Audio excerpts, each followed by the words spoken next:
주의 장막에 머물 정도로 하나님과의 깊은 인격적 관계는 정직과 공의의 바탕을 둡니다. 그리고 그 진실은 마음에서부터 시작합니다.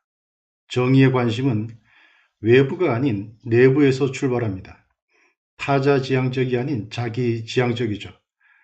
이렇게 내면에서 체계화된 정의는 일상을 통해 타인들과의 관계에서 드러납니다. 내면을 보았기에 그는 하나님을 경외함 없이는 어떠한 정의도 불가능하다고 고백합니다. 인간이 어떤 존재인지 멸시하여야 할 망령된 자가 누구인지 알지만 비방하지는 않습니다. 정의를 행하면서 연민을 잃지 않는 사람이 되는 것입니다. 여호와여, 주의 장막에 머무를 자 누구 오며 주의 성산에 사는 자 누구 오니이까?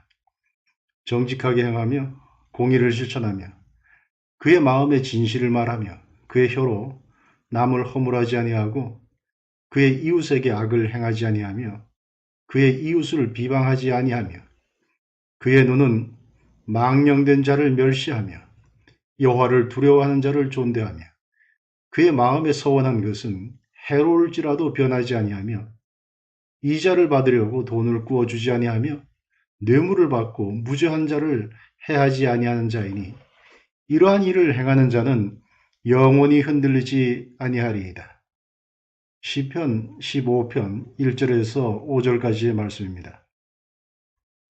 주의 장막이나 주의 성산은 하나님의 나라의 또 다른 표현이지만 그 공간이 갖는 의미는 아주 특별합니다. 창조주로서 하나님이 통치하시는 영역에는 제한이 없죠. 하나님의 주권이 미치는 곳을 하나님의 나라라고 한다면 그런 의미에서 하나님 나라가 아닌 곳은 없습니다. 따라서 여기에서 장막이나 성산은 하나님의 일반적 통치가 미치는 대상이 아닌 하나님과의 인격적 교류와 관계가 내밀하게 이루어질 수 있는 시공간적 영역을 말한다고 보아야 합니다. 시편 기자는 하나님과의 이러한 깊은 인격적 관계를 맺는 것이 정직과 공의의 바탕을 두고 있음을 고백하고 있습니다. 이러한 외부로 드러나는 정직한 행위와 공의의 실천의 근원은 마음입니다.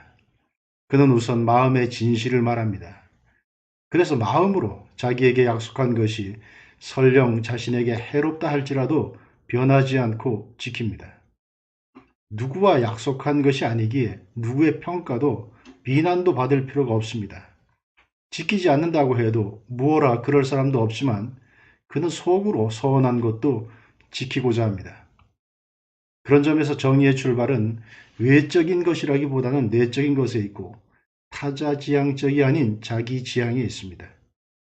이렇게 내면에서 시작된 정의는 행위로, 특히 타인들과의 관계에서 매우 구체화되어 나타납니다. 이웃에 대하여 악을 행하지 아니하면 물론 비방하거나 허물하지 않습니다. 가능한 남들과 사이좋게 지내라는 것은 웬만한 자기 개발서의 기본적 내용이기도 하죠.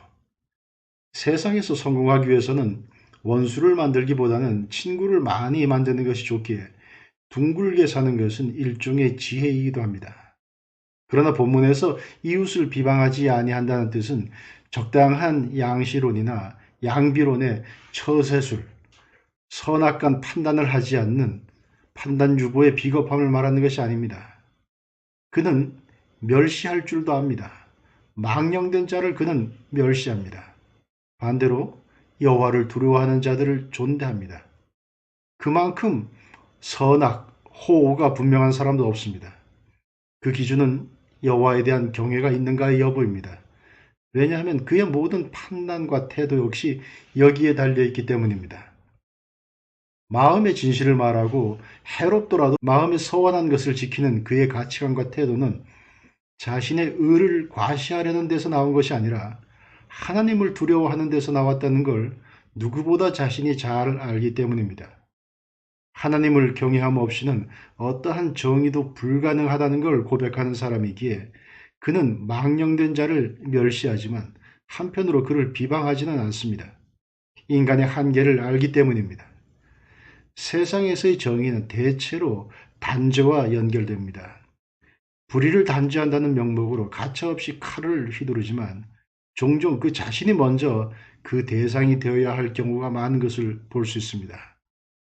성경은 정의의 예리한 칼날은 남들이 아닌 자신을 향해 있어야 한다고 가르칩니다.